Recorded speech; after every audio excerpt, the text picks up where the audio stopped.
நாம் எதிர்பார்த்திராத பல விஷயங்கள் நமக்கு இந்த காலகட்டத்தில் கிடைக்கின்றனவா? நான் இன்றைக்கு உங்களுக்கு 5 விதிகளை சொல்லித் தருகிறேன். சூட்சுமமான விதி அது. நீங்க நினைக்கிறீங்களாப்பா இந்த பிரபஞ்சத்திற்கு ஒரு சக்தி இருக்குன்னு எத்தனை பேர் நம்புறீங்க? கடவுள் நம்பிக்கை இருக்கோ இல்லையோ, எண்ணம் இருக்குல்ல, எண்ணம் இருக்கு இல்லைங்க. எடுத்த காரியத்தை முடிப்பேன். உன் 5 நிமிடம் என்பது என் வாழ்க்கையில் நான் அடுத்தடுத்த புத்தகங்கள் எழுதுவதற்கு எனக்கு வேண்டும் என்று அபிதா நினைத்தார், வந்தார், எடுத்தார். அடுத்த நிலையிலே அவர் இன்னும் சிறப்பான புத்தகங்களை எடுத்து முன்னால் வைப்பார். இந்த ஆற்றல் நம்மில் எத்தனை பேருக்கு இருக்கு? நான் இப்படி சொல்றேன், இந்த பிரபஞ்ச சக்தி இருக்கிறது ரொம்ப வீரியமானது, ரொம்ப வீரியமானது, சும்மா கிடையாது. புத்தகங்களை வாசிக்கின்ற பொழுது யார் எழுத்தாளர் என்கிறீங்க நீங்க? எழுத்தாளர்களை இயற்கை தேர்ந்தெடுக்கிறது. இன்றைக்கு இந்த கூட்டத்திற்கு வந்துடவே முடியாதபடிக்கு எனக்கு பணி நெருக்கடி சூழல், வந்துடவே முடியாதபடிக்கு என்னுடைய ஷெட்யூல் கேட்டீங்கன்னா நீங்க என்னப்பா இப்படி அலைகிறியப்பான்னு சொல்லுவீங்க. நேற்று சென்னை, அதற்கு முன்னால் கடலூர், அதற்கு முன்னால் மதுரை, அதற்கு முன்னால் திருவனந்தபுரம், அதற்கு முன்னால் பர்மா, எல்லாம் ஒரு வாரத்தில். இந்த வயதில் உங்கள் வீட்டு பெண்களை இந்த அளவிற்கு பயணம் செய்து இங்கே வந்து நின்று இப்படி ஓங்காரமா பேச சொல்லுங்க பார்ப்போம். நான் பேசுவது என் சக்தி நிலை இல்லை. நான் சொல்லட்டுமா யார் சக்தி நிலைன்னு? நீங்க நம்பினா நம்புங்க. என்னால் நின்று பேசிவிடவே முடியாது, ஓங்காரமாக ஒரு வார்த்தையும் வர முடியாது என்கின்ற சூழ்நிலை இருந்தாலும் இங்கே இந்த அவையில் யாரோ ஒருவர் தீவிரமாக யோசித்திருக்கிறீர்கள். பர்வீன் சுல்தான் வரணும், அவங்க பேசணும், அவங்க பேசுறத நான் உட்கார்ந்து கேட்கணும். முடிஞ்சது. பிரபஞ்சம் குறித்து கொண்டது, என்னை கொண்டு வந்து உங்கள் முன்னால் வீசி இருக்கு. இந்தா போ, பேசு போ, ஆற்றல் தானே நான் தருகிறேன், போ, புதிய புதிய செய்திகளை சொல். நான் ஒரு மிக முக்கியமான வார்த்தையை சொல்லுகிறேன், நான் படித்த புத்தகத்தில் இருந்து. சில புத்தகங்களுடைய தலைப்பை நடுங்க வைக்கோங்க. கெவின் மெக்கார்த்தி அப்படிங்கிற ஒருத்தன், அவன் எழுதுனாங்க ஒரு புக்கு. எனக்கு தெரிஞ்சு இங்க இருக்கான்னு தெரியல, முடிஞ்ச ஆங்கில புத்தகம் அது, யாரேனும் மொழிபெயர்த்தால் நலம். அவன் எழுதுறாங்க, why good people always have the bad choices. ஏன் நல்லவர்கள் எப்பொழுதும் கெட்டதையே நாடுகிறார்? பெண்களுக்கு புரியுதா? ரொம்ப ஜெயிக்கிற பெண்களை பாருங்களேன், மோசமான கூட்டாளியை வச்சிருப்பாங்க. புத்தி அப்படி இருக்கும், சூப்பரா இருக்குங்க.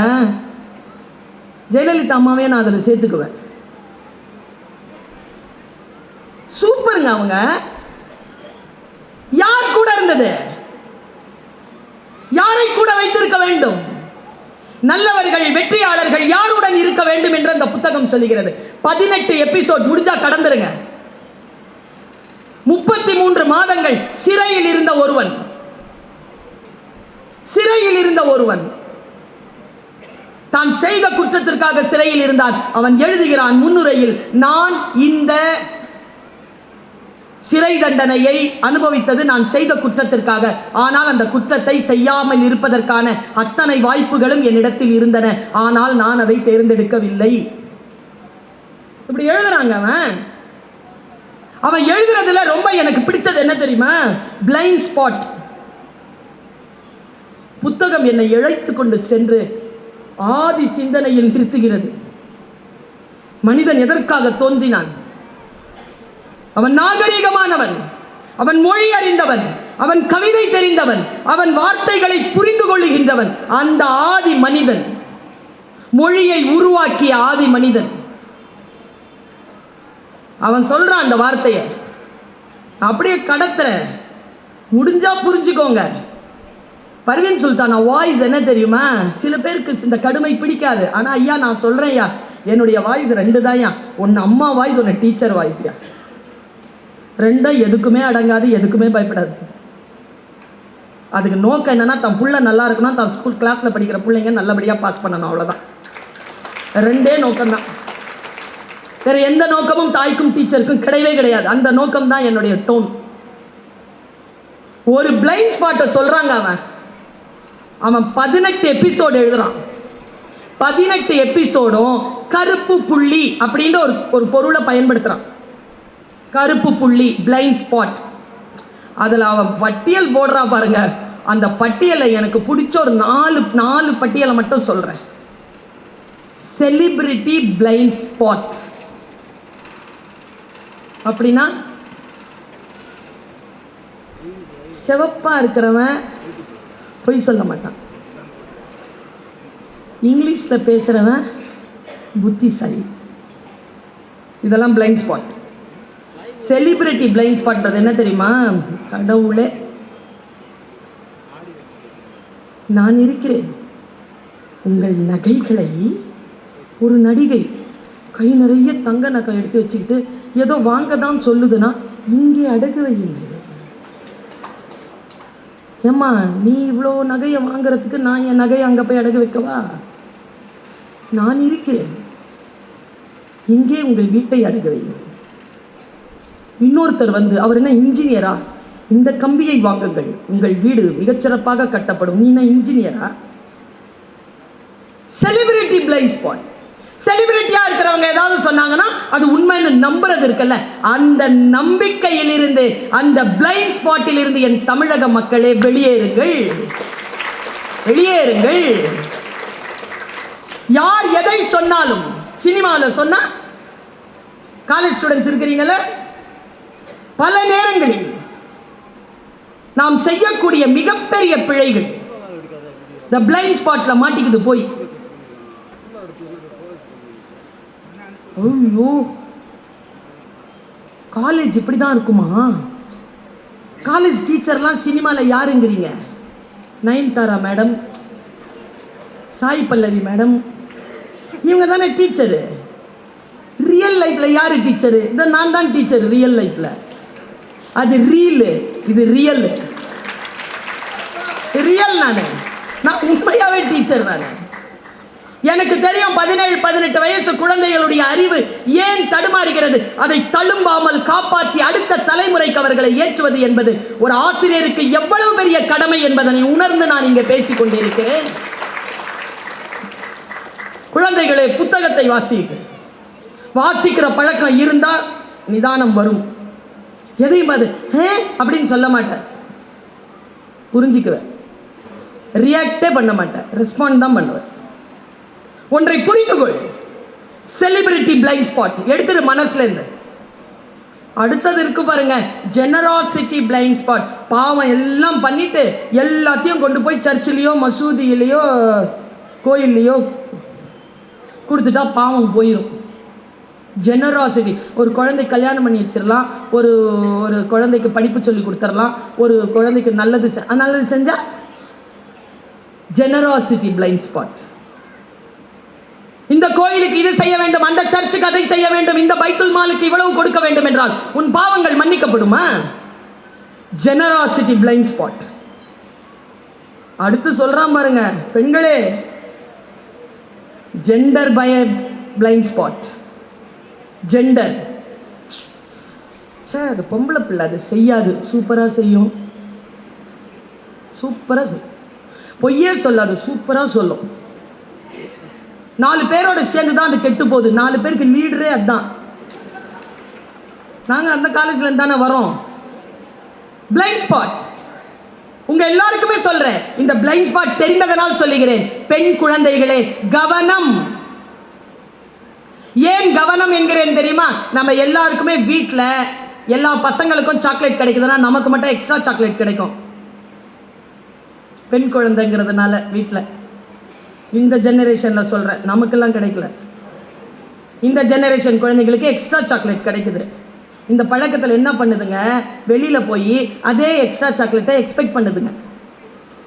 வீட்டில் இருக்கிற பெற்றோர்கள் எக்ஸ்ட்ரா சாக்லேட் கொடுத்தா அதுக்கு அன்பு மட்டும்தான் காரணம். வெளியில் இருக்கிறவன் உனக்கு எக்ஸ்ட்ரா சாக்லேட் கொடுத்தால் அவனுக்கு என்று மறைமுகமாக சில தவறான எதிர்பார்ப்புகள் உண்டு என்பதனை நீ புரிந்து கொள். Don't expect extra chocolate out side.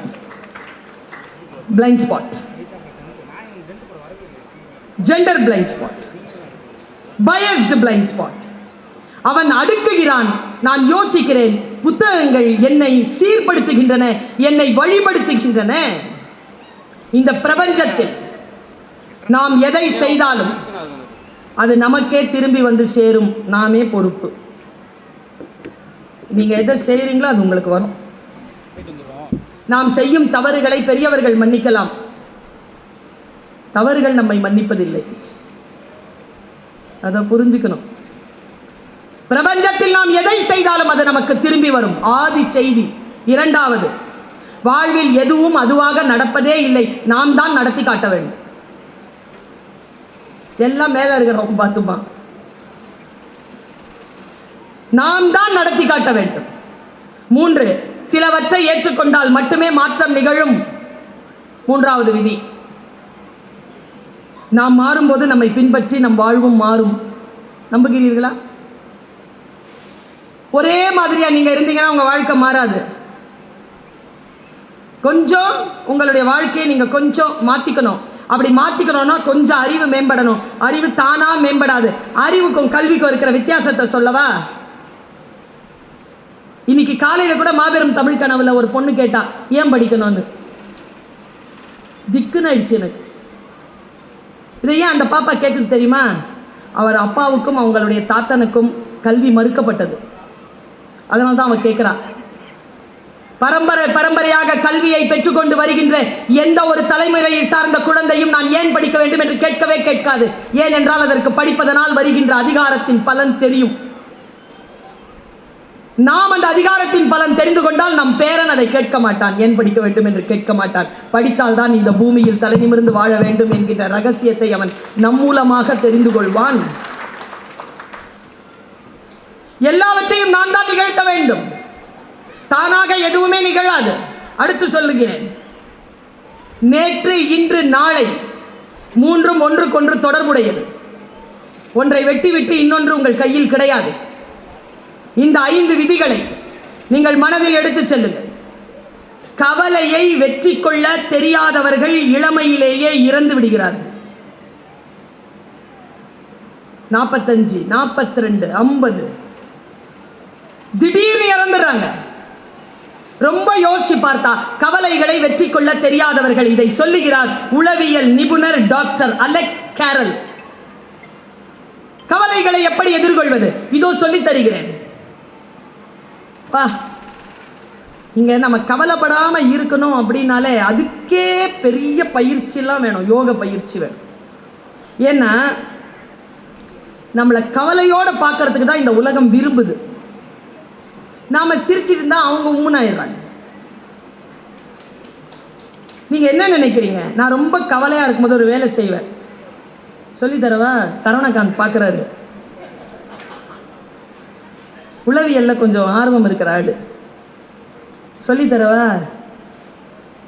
Chocolate இருக்குல்ல, ஸ்வீட்டு, அதை சாப்பிட்டீங்கன்னா ஸ்ட்ரெஸ் குறையும். அதனால தான் நம்ம ஜெயிக்கும் பொழுது அடுத்தவங்களுக்கு ஸ்வீட் கொடுக்கறது. நாம ஜெயிச்சுட்டா அடுத்தவன் ஸ்ட்ரெஸ் ஆயிடுவோம். அதனால ஸ்வீட் கொடுக்குறோமா?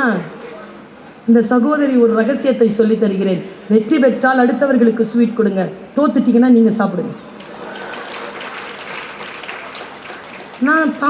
நான் சாப்பிட்டுருவேங்க. ரொம்ப சோகமா இருந்தாலும் ஒரு ஸ்வீட்டை வாங்கி வாயில போட்டுருவேன். ஒரு வாழைப்பழமாவது சாப்பிட்டுருவேன் நான், எனர்ஜிக்காக.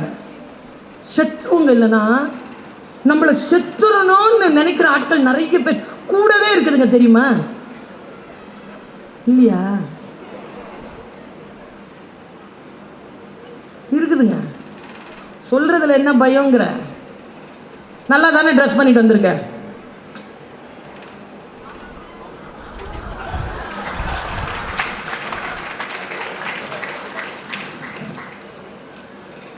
காலையில் 7 மணிக்கு ட்ரெஸ் பண்ணது.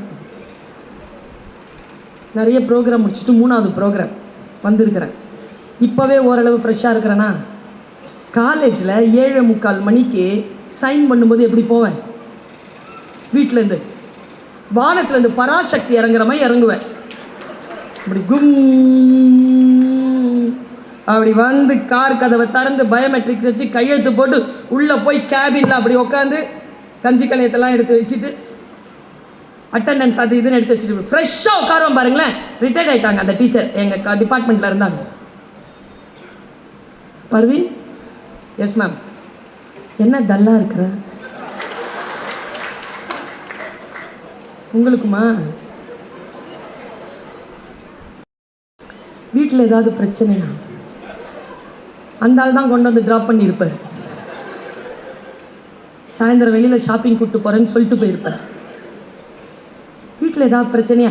நம் முகத்தில் ஒரு கவலையின் ரேகை வந்தவுடன் அவங்க அப்பாடா சார். இந்த உலகத்தில் இருக்கிறோம் நாம. இந்த உலகத்தில் கவலைப்படாம எப்படி இருக்கிறது? நான் 2 முக்கியமான அந்த மரத்துக்கு கிட்ட கொண்டு போய் உங்களை நிறுத்திட்டு இளைப்பாருங்கள்னு சொல்லிட்டு போயிடுறேன். இந்த மரத்தை காப்பாற்றிக்கோங்க, இளைப்பாருங்கள்னு சொல்லிட்டு போயிடுறேன். பாருங்க, 2 விஷயம். கிளாரா அப்படிங்கிற ஒரு பெண், அவ வந்து ரெட் கிராஸ் ஏற்படுத்தினவர். 97 இயர்ஸ் அவ உயிரோட இருந்தா. பேரழகி. எப்போ? 97லயே. வயதானவர்கள் அழகாக இருப்பதை பார்த்திருக்கிறீர்களா? நம்ம ஊர்ல குறைவு. ஏன்னா இந்த மாதிரி டிபார்ட்மெண்ட்ல வேலை செஞ்சுட்டு, இந்த மாதிரி வீட்டில் இருந்துக்கிட்டு, இந்த மாதிரி ஊர்ல சுத்திட்டு இருந்தோம்னா எப்படி 50 வயசுலேயே 60 வயசு மாதிரி தெரியும், 60 வயசுல 72 வயசு மாதிரி தெரியும். எல்லாம் பிடிச்சி உருவி விட்டுருவாங்க. கிளாரா 97 வயதில் இளமையுடன் அழகாக இருந்தால். அவளிடத்தில் கேட்டார்கள், உங்கள் இளமையின் ரகசியம் என்ன? நான் படிக்கிறேன் இறையன்புவனுடைய புத்தகத்தில். இறையன்பு இந்த தகவலை தருகிறார். அது ஒரு சொற்களஞ்சியங்க. அந்த மனிதர், அவருடைய இலக்கியத்தில் மேலாண்மைன்னு ஒரு புக் இருக்கு, மூளைக்குள் ஒரு சுற்றுலான்னு ஒரு புக் இருக்கு, போர் தொழில் பழகுன்னு ஒரு புக் இருக்கு, வைய தலைமை கொள்னு ஒரு புக் இருக்கு. முடிஞ்சா கடந்துருங்க, படிச்சு தகவல்கள் கொட்டி தீர்த்திருப்பான் மனுஷன். என் குரு அவர் சொல்றார், கிளாரா சொன்னாள், நான் கவலைகளை நினைவில் வைத்திருப்பதில்லை. யாராவது அதை நினைவுபடுத்தினா கூடவே இருக்குமே. இன்னைக்கு எங்க வீடு ஏலம் போன நாள்ல மறந்து இருக்கிறேன்ல, நல்லா தானே இருக்கிறேன். நான் நினைக்கிறேன் இந்த ஏப்ரல் மாசத்துல தான் நீங்க டிவோர்ஸ் வாங்கினீங்கன்னு. இன்னும் உனக்கு இப்போ உங்க தம்பி செத்த நாள் வருதுல்ல 2 வாரத்துலயோ, அது 2 வாரத்துக்கு அப்புறமா வருதியா? செத்து 13 வருஷம் ஆயிடுச்சு. ஐயா, இப்போ கவலைகளை அப்படியே நினைவில் வைத்துக் கொண்டு நம்மை நாசம் செய்யும் உலகம். கிளாராவிடம் கேட்டார்கள், நான் துயரங்களை துக்கங்களை மறந்து போகிறேன். கிளாராவிடம் கேட்டார்கள், அதை நினைவுபடுத்தினால் என்ன செய்வீர்கள்? கிளாரா சொன்னால், நான் அதை மறந்து போனதை நினைவுபடுத்திக் கொள்வேன். அதை நான் மறந்துட்டேயா. நமக்கு நாமளே சொல்லிக்கணும்ல மேடம். நான் இன்னைக்கு ஒரு மந்திரத்தை சொல்லிட்டு போறேன். நாடி மந்திரம் பிடிச்சி வச்சுக்கோங்க. 45 வயது கடந்து விட்டது எனக்கு. 40 ஆண்டு காலமாக இந்த உலகத்தை புரிந்து புரிந்து புரிந்து புரிந்து வந்து ஒரு இடத்தில் நிற்கிறேன். என் அனுபவங்களே ஒரு புத்தகம் தான், அதுவே ஒரு ஆதிமரம் தான். அந்த ஆதி மரத்தின் கீழே உட்கார்ந்து ஒரு மந்திர சொல்லை சொல்லிவிட்டு போகிறேன். ஒரே ஒரு மனிதர் தான் இந்த உலகத்தில் உங்களை காப்பாற்ற முடியும். அது உங்களுக்கு நீங்கள் மட்டுமே. The only person under the sky will help you is you. உன்னை விட உன்னை மற்றவர்களால் காப்பாற்றி விட முடியாது. உனக்கு தெரியும் உன் பலவீனம் என்ன, உன் பலம் என்ன, நீ எங்கே தோற்கிறாய், எங்கே ஜெயிக்கிறாய். எல்லாவற்றையும் அடுத்தவர்களிடத்தில் காட்டுவதல்ல. கவலை கொள்ளாதிருங்கள். இந்த கவலை கொள்றது, நான் இதை சொல்லி இருக்கிறேன், நினைவுபடுத்துறேன். ஒரு காட்டுல இப்போ நம்ம கூட இருக்கிறவங்களுக்கு எப்படிங்க நம்ம தெரிஞ்சுக்கிறது நம்ம நல்லவங்களா இல்லையா? கஷ்டம் இல்லை மேடம், பட்டு தெரிஞ்சாதான் தெரியுதுல்ல. புரிஞ்சுக்கோங்க, புரிஞ்சுக்கிறதுக்காக சொல்றேன். எப்படி புரிஞ்சுக்கிறது? நான் யாருக்கிட்டையும் சொன்னதில்ல, இது வரைக்கும் யூடியூப்ல வந்ததில்ல. எங்க அம்மா கல்யாணம் ஆகிறதுக்கான முஸ்தீபுகளில் எங்கள் குடும்பம் ஈடுபட்டிருந்த போது என்னுடைய கல்யாணத்தை நிச்சயம் செய்ய வந்தவர்களிடம் என் தாயார் சொன்ன சொல் இன்னைக்கும் எனக்கு ஞாபகம் இருக்கு. என் பிள்ளை பொறுமைசாலி, ஆனால் அதே சமயத்தில் புத்திசாலி. எங்கள் அம்மா என்னுடைய பயோடேட்டா கொடுக்குறாங்கங்க. ஒரு பெண்ணை பெற்றவள் பாருங்களேன், 25 வருஷத்துக்கு முன்னால் இப்படி கொடுத்துருக்க முடியுமா? சொல்றாங்க, என் மகள் பொறுமைசாலி ஆனால் புத்திசாலி, பாம்பு புத்துல போட்டாலும் வாழ்ந்துட்டு வந்துருவா. அம்மா சொன்ன சர்டிபிகேஷன்ங்க. நான் அப்படியான்னு எனக்கு தெரியாது, ஆனால் என் அம்மா அப்படி நம்பினார் என்னை. பாருங்க, எப்படி எப்படி நம் வாழ்க்கையை நாம் கவலைகள் இல்லாமல் எப்படி வாழ்வது என்பதனை புத்தகங்களின் மூலமாகவும் அனுபவத்தின் மூலமாகவும் நான் தெரிந்ததை உங்களிடத்தில் கடத்தி விட்டு போகிறேன். பெரிய மழை, காடு, காட்டாறு ஓடுகிறது, எதிர்பார்க்கல எந்த உயிரினமும். அதுல ஒரு தேள் அடிச்சுக்கிட்டு வருது ஆத்துல, பாறையில பட்டு தெரிச்சு அப்படி நிக்குது, உயிர் போகல. பக்கத்துல பாக்குது, அங்க ஒரு தவளை உட்காந்துட்டு. தவளைக்கு நீந்தவும் தெரியும், நடக்கவும் தெரியும். அது எங்கேயும் இருக்கும். நாம தான் அந்த தவளை. வெள்ளம் வந்தா என்ன, எது வந்தா என்ன, உயிரோடு இருக்கிறோம்ல, சூப்பர் அப்படின்னு நினைக்கிற ஒரு தவளை. அது உட்காந்துட்டு இருக்கும்போது தேள் சொல்லுது, மிஸ்டர் தவளை, தேள் கிட்ட கொட்டிடாத, ஜாகிரதையா கூட்டிட்டு போய் விட்டுறேன், எனக்கு நீந்த தெரியும், ப்ளீஸ் ஹோல்ட் யுவர் செல்ஃப், கொட்டாத. அது கொடுக்க எடுத்துருச்சு. இதாங்க 2 அடியில ஆறு கடந்துருச்சுங்க. 2 அடிக்குள்ள கொட்டிருச்சுங்க தலையில டொங்குன்னு. இப்போ தேள் முழுகுது, தவளையும் முழுகுது. நாம இல்லைன்னா தவளை. நாம என்ன சொல்லுவோம்? டைலாக்கை நான் சொல்லவா? உன் வழிக்கு நான் வந்தனா, நீ தானே என் வழிக்கு வந்த, என்னை காப்பாத்துன்னு சொன்ன, நான் காப்பாற்ற தானே செஞ்சேன். ப்ராமிஸ் பண்ணல கொட்ட மாட்டேன்னு, ஏன் கொட்டின? நீ ஏன் சவர, நானும் சவரம் பாரு, உனக்கு ஹெல்ப் பண்ணி எனக்கு இந்த சாவு தேவையா அப்படின்னு சொல்லிட்டே மூழ்கிருச்சு. அது சொன்ன டைலாக் இல்லை, இப்போ நீங்கள் வீட்டுக்கு கொண்டு போகிற டைலாக். தேள் சொன்ன டைலாக் தான் இம்பார்ட்டன்ட். தேள் சொல்லிச்சு, கொட்டணும்னு கொட்டலை, கொட்டுறது என் இயல்பு. இதில் நம்ம என்ன கற்றுக்குறோம் தெரியுமா? கூட இருக்கிறது தேளா பாம்பா? இப்போ தேள்னு நான் தவளைன்னு சொன்னது நாம, தேள்னு சொன்னது நாம. நாம தேள் இல்லை, நம்மளை பெத்தது, நாம பெத்தது, நமக்கு வாச்சது, அந்த வாச்சதுக்கு வாச்சது, வேலையில வந்து சேர்றது, சேர்றதுலாம் வந்து சேர்றது, இது எல்லாம் தான் அந்த தேள். கூட இருக்கிறது தேளா பாம்பா பன்னியா என்ன மிருகம்னு தெரிஞ்சிருச்சுன்னா முதுகுல ஏத்திக்க மாட்டோம்ல. இவ்வளவுதான் நான் கத்துக்கிட்ட பாடம். நீ எங்க இருக்கிறியோ இரு, கூட நடக்கிறியா நடு. இந்த உலகம் தேளுக்குமானது, தவளைக்குமானது, என் முதுகில் ஏறிக்கொள்ளாது. இந்த தெளிவு இருக்கின்ற பொழுது வாழ்க்கையில் சில கவலைகள் தீரும். கவலைகளை வெற்றி கொள்ள தெரியாதவர்கள் இளமையிலேயே செத்து போகிறார்கள். இப்ப அரபியில என்ன கிடைக்குது நமக்கு? அரபி மொழியில என்ன கிடைக்குது? படிக்கிற புனித புத்தகம் என்ன கிடைக்குது? குரான் கிடைக்குதா? சமஸ்கிருதத்தில் என்ன கிடைக்குது? கீதை கிடைக்குதா? பகவத்கீதை கிடைக்குதா? இப்ப 2 வேற மொழின்னு வச்சுக்கோங்க. இப்ப தமிழுக்கு நான் வரவே இல்லை. காலுக்கு கீழே ஏதோ அரபியிலையோ இல்ல சமஸ்கிருதத்திலையோ ஏதோ எழுதி கிடக்குது, நீங்க மிதிச்சிட்டீங்க. நீங்க என்ன பண்ணுவீங்க? எடுத்து தொட்டு கும்பிடுவீங்க. என்ன நினைச்சிட்டு தொட்டு கும்பிட்டீங்க? என்ன நினைச்சு தொட்டு கும்பிட்டீங்க? அது புனித நூலில் இருந்து ஏதேனும் ஒரு வாசகம் இருக்கிறது, அதை மிதித்து விட்டோமே என்ற பதட்டத்தில்.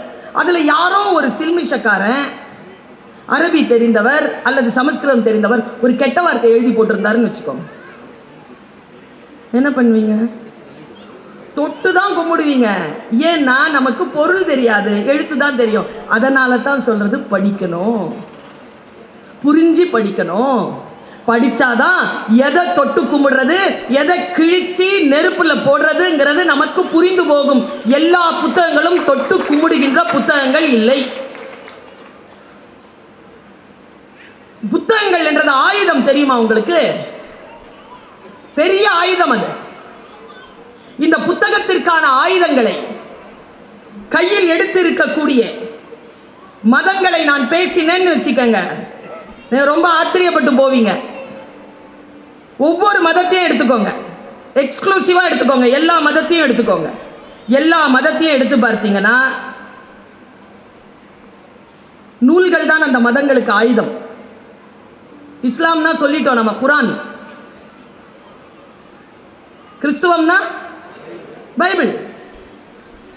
இந்து மதம் என்றால் ராமாயணம், மகாபாரதம், திவ்ய பிரபந்தங்கள், உபனிஷதங்கள், ரிக், யஜுர், சாம, அதர்வண வேதங்கள். ஒரு மதம் ஒரு சமூகத்தில் பரவ வேண்டும் என்றால் அந்த பரவுவதற்கு அந்த மதம் கையில் எடுத்துக்கொண்ட ஆயுதம் புத்தகம். புத்தகம் இல்லாமல் எந்த மதத்தையும் நீங்கள் பரப்பிவிட முடியாது. நான் சொல்ல விட்டுமா தமிழர்களின் ஆயுதம் எது என்று? திருக்குறள் என்கின்ற ஒற்றை புத்தகம் தான் தமிழர்களே நம்முடைய ஆயுதம். நாம் எந்த மதத்தை சார்ந்தவர்களாக இருந்தாலும் தமிழர்களாக இருக்கிறோம் என்றால் இந்த ஆயுதத்தை நாம் கையில் எடுத்துக்கொள்ள வேண்டும். வாசிக்க வாசிக்க நமக்கு சில விஷயங்கள் வெளிச்சமாகின்றன. ஒன்றும் இல்லை, எங்க ஐயா வலம்புரி ஜான் சொல்லுவார், எது தெரியுமா நல்ல புத்தகம்? நீ படிக்கும் பொழுதெல்லாம் நீ புரட்டி புரட்டி படிக்கிறிய, அது நல்ல புத்தகம் இல்லை. படிக்கும் பொழுதெல்லாம் உன்னை எந்த புத்தகம் புரட்டி புரட்டி போடுதோ அதுதான் நல்ல புத்தகம்னு அவர் சொல்வார். என்னை புரட்டி போடுகின்ற புத்தகத்தை நான் தேடியபடி இருக்கிறேன், நான் வாசித்தபடி இருக்கிறேன். ஏதேனும் ஒரு நூலிலே இருக்கக்கூடிய ஒரு சொல் எனக்கு புலகாங்கிதத்தை கொடுத்து விட்டால், உள்ளே ஒரு பரவச நிலையை கொடுத்து விட்டால், நான் அந்த சொல்லோடு பல மணி நேரங்கள் உட்கார்ந்து விடுகிறேன். ஒன்றும் இல்லை, இந்த நூல் அறிவு என்ன செய்யும் தெரியுமா? இந்த மிகப்பெரிய அந்த ஆதி மரத்தை, நான் பார்த்து வியக்கக்கூடிய அந்த புத்தகத்தை, அதில் மறைந்து இருக்கக்கூடிய சொற்களை நான் வாசித்து பொருள் புரிகின்ற பொழுது என்னுடைய உயரம் நான் பார்ப்பதற்கு முடியாதபடிக்கு உயர்ந்து நிற்கிறது. வங்காரி மாதா என்று ஒரு பெண், நோபல் பரிசு கிடைத்தது அவளுக்கு, காடு வளர்த்தாள் என்பதற்காக. அவளுடைய இன்டர்வியூவை நான் கேட்டேன். இப்போ அவங்க உயிரோட இல்லை. அவங்க பேசின அந்த பேச்சு கொஞ்ச நேரம் தான். அவங்க ஆப்பிரிக்கன் லேடி, அந்த அந்த மொழியில, அந்த பழங்குடி மொழியில பேசுறாங்க. கீழே இங்கிலீஷ்ல டிரான்ஸ்லேஷன். அவங்க குரூப்ல இருக்கிற எல்லாரும் கேட்குறாங்க, நீ போய் பிரைஸ் வாங்கினியே, நான் இதை அப்படியே சொல்லிடுறேன், சொல் அவளுடையது, பொருள் உங்களுடையது. அந்த சொல்லை நீங்கள் சரியாக புரிந்து கொண்டால் நீங்கள் பாக்கியசாலிகள். பொருள் மீது எந்த கண்ட்ரோலும் கிடையாது. நாம எப்படி வேணாலும் அதை புரிஞ்சுக்கலாம். பாருங்க, அவ சொன்ன வார்த்தை. அவ கிட்ட இருக்கிற ஒரு தோழி கேட்கிறா, நோபல் பரிசுல என்ன கொடுப்பாங்க? அந்த பழங்குடி பெண்ணுக்கு வங்காரி மாதாய் சொன்னாங்க, நிறைய காசு கொடுப்பாங்க. சிரிச்சுக்கிட்டே அந்த பழங்குடி பெண் சொல்றா, இந்த காசை வச்சுக்கிட்டு என்ன பண்றதா? இவ்வளவுதான் செய்தி. காசை வச்சுட்டு ஒன்றும் பண்ண முடியாது, மரம் வளர்த்தால் ஏதேனும் செய்யலாம் என்று அந்த பழங்குடி பெண் சொல்கிறார். இவ்வளவுதான் செய்தி. நீங்க எப்படி அதை புரிஞ்சுக்கிறீங்களோ புரிஞ்சுக்கோங்க. பாருங்க, நான் ஒரு புத்தகத்தை வாசிக்கிறேன். அந்த புத்தகம் என்னை வேறு நிலையில் என்னை விழிக்க வைக்கிறது. என் மகனை நான் எப்படி வளர்ப்பது என்கின்ற விழிப்புணர்வை எனக்கு கொடுக்கிறது. இன்னைக்கு இந்த ஜெனரேஷன் இருக்கிறோம்ல, மிக பெரிய சபிக்கப்பட்டவர்கள் நாம் எல்லாம். நான் இதை சொல்றேன்னு நீங்க ஒன்றும் வருத்தப்படாதீங்க. நாம தான் பெரியவங்க பேச்சை கேட்ட கடைசி பரம்பரை. இன்னொரு சோகம் என்ன தெரியுமா? இந்த நண்டு வாண்டு சிண்டு பேச்செல்லாம் கேட்க தொடங்கி இருக்கிற முதல் தலைமுறை. இது பேச்செல்லாம் இந்த வயசுல இருக்கும்போது நம்ம அம்மா அப்பா கேட்பாங்களா சார்? 3G 4G 2G எல்லாம் இல்லாம எப்படிமா இருந்த? மாதாஜி பிதாஜி குருஜி எல்லாம் இருந்தாங்க. இப்போ அவங்க எல்லாம் இல்ல. எப்படிமா கனெக்ட் ஆவீங்க? ஒரு அறை போதும், எல்லாம் கனெக்ட் ஆயிடும். இன்னைக்கு இல்லையே. இன்றைக்கு கண்டிப்பு இல்லை, அன்பு இல்லை, பாசம் இல்லை. ஏனென்றால் வாழ்க்கையின் போக்கு மாறி இருக்கிறது. அடிப்படை வசதிகளே ஆடம்பரமாகிவிட்டன. இந்த நேரத்தில் நிதானமாக உட்கார்ந்து ஒரு புத்தகத்தை படிக்கும் பழக்கம் இல்லாமல் போய்விட்டது.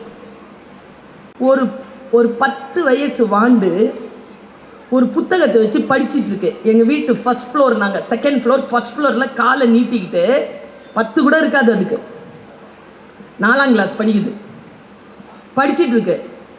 புக்கு பேரை பார்த்தீங்கன்னா ஆச்சரியப்பட்டு போவீங்க. பிள்ளைகளை வளர்ப்பது எப்படி நடந்தது. அவங்க அப்பா வாங்கி வச்சிருக்கிறாரு அந்த புக்கை. இது வெளியில வந்து படிக்குது. நான் கேட்டேன், ஏ ஃபைசா என்ன படிக்கிற? தெரியல. பிள்ளைகளை வளர்ப்பது எப்படின்னு படிச்சு, நீ படிச்சு என்ன பண்ண போற? எங்க அம்மா அப்பா இதுபடி என்னை வளர்க்குறாங்களான்னு பார்க்க